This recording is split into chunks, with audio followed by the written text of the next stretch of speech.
السلام علیکم دوستانو. نن سفیده کتلی سي د لاچیم وای او دی ګلانو افادیت در تخیم. دا بوټی هر چیرته ملاویږي او خلک د دې نظر کې چې دا یو فضول بوټی ده، خو دې نن داسې ګټې در تخیم ان شاء الله سي ډیر ملګري سي په دوايانو نخښه کېږي. نو ان شاء الله دا ګل کتلی سي دې ګلو استعمال سره هغوی ته الله صحت شفا ورکړي. او نن سبا دې سیزن د هر ټایم کې دې ګلان نه، نن سبا صرف ایدی ګلانو سیزن دا کتلی سي د مچیم راځي.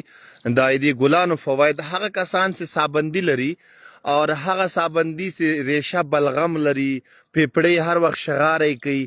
مثال دا هغه کسان ته لاچی ګټه کوي زیدي طریقه پورا استعمال در تخیم چې څوک زیات بلغم لري، ریشه لري او ریشه راوځي نه، بعض اوقات پستونه کې نښتې وي، نو هغه ډیر تکلیف سره مخامخ وي.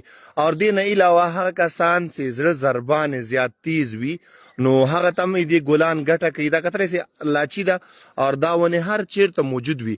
او دې تیل هم نن سبا یعنی کې ملاویږي په تاسو مثال آنلاین باندې کتلی سي په نیټ باندې دې فواید تیلو نه به یو په سله زیاته ګټه درته کوي. بل هغه کسان ته هم په سینه کې انفیکشن وي اور سابندي وي، بلغم نه اخراج کیږي. دې تازه ګلان اوس سیزن ده، دا ګلان به داسې راوش کوي. سي تاسو ته پریکټیکل دې خیمه دې دا سیزن ده داسې دا تاسو دې ګلان روش کول دا به قرار ځان سره جمع کوي. دا بیا وروسته نه ملاویږي. داسې تازه تازه ګلان به دې راواخلي. دا کتلی صرف ګلان، دا ګلان چې تاسو راواخیستل دا وګورئ ښه، دا غوټۍ نه ګلان، او که ګلان نه وي دا غوټۍ هم بیا راخیستلی سي. نو دا به راواخلئ اور وچ به یې کوي، سوري ته سي وچ سو بیا به یې پاوډر کوي. سي پاوډر سو د تور مرچ قدر ته زیات نه، صرف د تور مرچ قدر ته دې خوراک ده.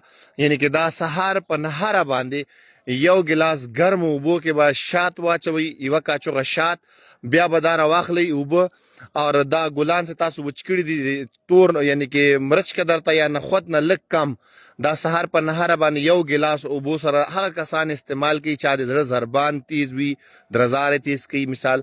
اور هغه نه علاوه څوک بلغم لري، بلغم یې خراج کیږي نه، بالکل بلغم راوځي نه او سابندي مرض ورته یعنی کې لګېدلی وي، نو دا ډیر ضعیف العمر چې کوم کسان وي هغه بیچارهګان په دې اخته وي اور دې ګټه ده. دې نه علاوه هغه کسان چې د چا مثال پزه نه خلاصېږي، بنده کیږي، نو هغه یو دوه خوراکه سي واخلي تور مرچ قدر ته دې ګلانو وچ کړي، نو ان شاء الله پزه هم خلاصيږي. او دایم چې کومه نزله همیش داسې کسان چې پزه مثال تاسو کشکاږي ویني، هر چیرته محفل کې ناست وي پزه کشکاږي یا خوله بوی کوي، بل داسې کسان زیاتې چې خولې بوی کوي، وږم وي، بیچارهګان پریشانه سوي، یوه دوام پې کار نه کوي. تور مرچ قدر ته دې خوړل سهار یو ګلاس اوبو سره یعنی کې شات چې پکې واچوئ، د خولې بوی وږم ختموي. او هغه خویندې ورونه یا بوډاګان چې بیچارهګان کور کې بلغم حد نه زیات لري، ریشه نه خراج کېږي، راوځي هم نه ریشه، نو دې استعمال وکړي.